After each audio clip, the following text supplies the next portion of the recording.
In Washington this morning, the White House facing a barrage of questions about classified documents found in President Biden's home and former office. But many of those questions are going unanswered. Instead, the White House press secretary is still continuing to say no comment, or I can't speak about that right now, or I've already told you to discuss this with White House counsel. I mean, we're hearing repeat and repeat over and over again. White House correspondent Allison Harris joining us live with more on this. Allison.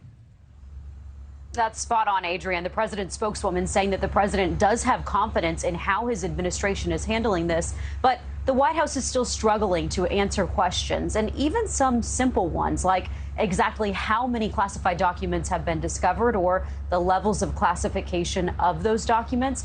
The press secretary continuing to dismiss these questions, saying that it is a legal matter and it's now under the purview of the Justice Department.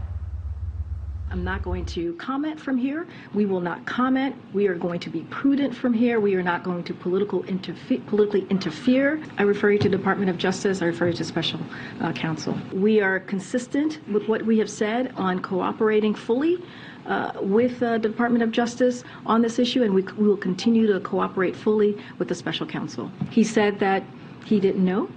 Right? He said that he was surprised, and he said that he takes classified information and documents very, very seriously.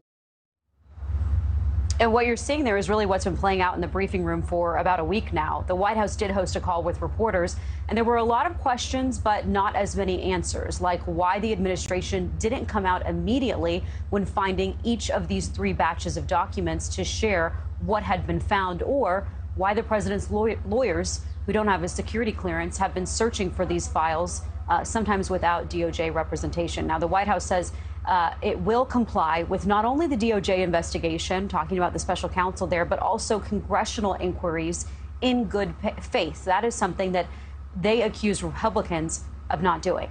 Adrienne?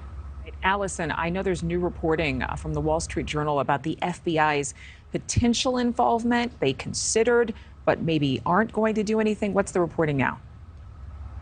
Now, let me say, we do know from the timeline of all of this that the FBI did do an initial assessment, but this reporting from the Wall Street Journal states that the Justice Department considered having FBI agents monitor the president's lawyers while they're searching for these sensitive files, but that the DOJ chose not to do that, reportedly seeing it as unnecessary because of President Biden's compliance with these classified documents. Adrienne? All right, Allison, thank you very much. Thank you for watching. Go to newsnationnow.com to find NewsNation on your television provider. And don't forget to click the red subscribe button below to get more of NewsNation's fact-driven, unbiased coverage.